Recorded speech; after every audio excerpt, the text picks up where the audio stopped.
Hey guys, I'm making this video to talk about my acid reflux, and I've been putting up with this for I want to say about 7 or 8 years now, and I have read so much information over the last 2 years, a lot of things that scared me, and that's why I'm making this video. Is I think it's really important for people who suffer from this problem to be as educated as possible, so they know. Um, how to go about certain things. Um, when you notice that,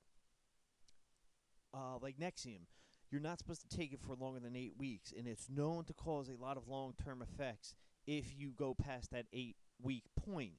And a lot of people out there are taking these medicines for 2 or 3 years, which are nothing. They're nothing more than a band-aid fix, and you have to be really careful because I've tried so many different things, so many different. I've tried vitamin therapies. I've tried these Chinese herbal remedies, uh, the these PPIs, these antacids, foaming agents, H2 blockers. I've tried so many different things, and now I'm reading from British medical scientists who are publishing research and explaining that things like Nexium are known to produce a ton of gastrin in your stomach, and gastrin is now being shown to, well, it's not being shown, it's correlated to higher rates of esophageal cancer and osteoporosis. And some of these other medicines are now being linked to Alzheimer's disease. So you have to be really, really careful. This society we live in, where doctors are getting paid, they're getting $50,000 grants to push out samples of Nexium and get it out into the public. And they're not told to lie about it, but when is the last time you went to a doctor and he sat you down and drew you out an elaborate diet plan and told you all your trigger foods to avoid, and like, if you eat this certain food, you might not be able to eat these foods, foods that you would be able to eat if you weren't eating the trigger foods in the first place. Like, there is a lot you need to know about diet and nutrition, and I'm not saying diet alone is going to fix this, but I do believe it's a huge piece of the puzzle, and there's a lot of bad information out there about this too. Like, look at milk and how we've been promoting it to teenagers for the last 2 decades or whatever, and how it builds strong, healthy bones. But they don't tell you about the 59 raging animal hormones that are in milk. They don't tell you how milk screws with your white blood cells, or the cow mucus that is known to create inflammation in your esophagus.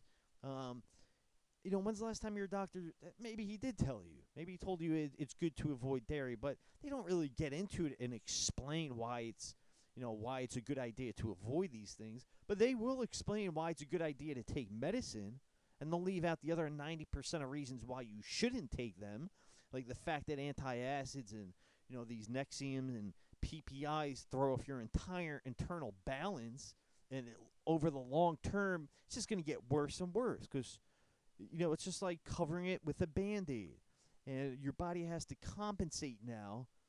It's inflamed and it has to compensate. It's not going to fix the problem. Um, and what I'm trying now is it's a more naturalistic solution. It addresses acid reflux in a much more systematic way, and it doesn't ignore. There's no blind corners or things you're going to miss. With this plan, I'll put the link for that in the description. And if there's anything you have learned that you think will help people or that's helped you, feel free to talk about it in the comment section.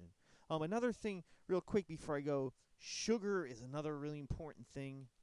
So many people don't understand. Like, our bodies are just not meant to digest sugar. Um, our stomach pH goes through the roof. No, I'm sorry. It goes down. It drops through the floor because acidity equals a low pH. Duh. But when we eat sugar, it it puts so much stress on our stomach to create acids, and this inflames our esophagus. But what a lot of people don't know is you don't even have to have a sweet tooth to be taking in a lot of sugar. So many people don't know that maybe you just like orange juice, maybe you like apple juice.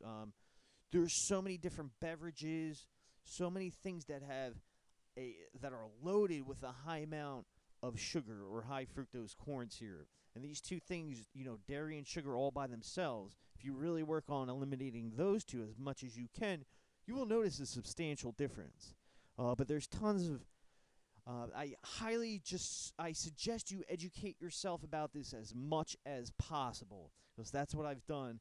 And it's now that I actually feel like I know what to do and I feel like smart about this, that I've been seeing really good results, and I haven't been waking up at night.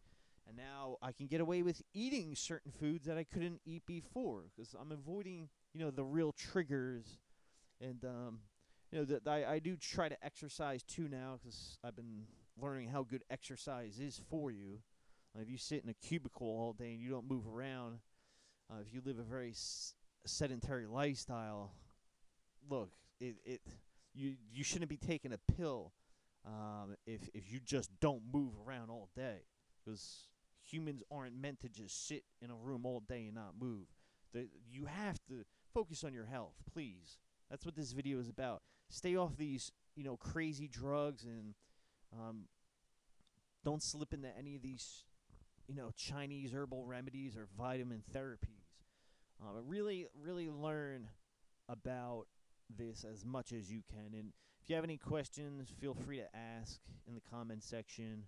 I hope you enjoyed this video, and I really hope you find something that works for you. But thanks for watching my video, and take care. Bye-bye.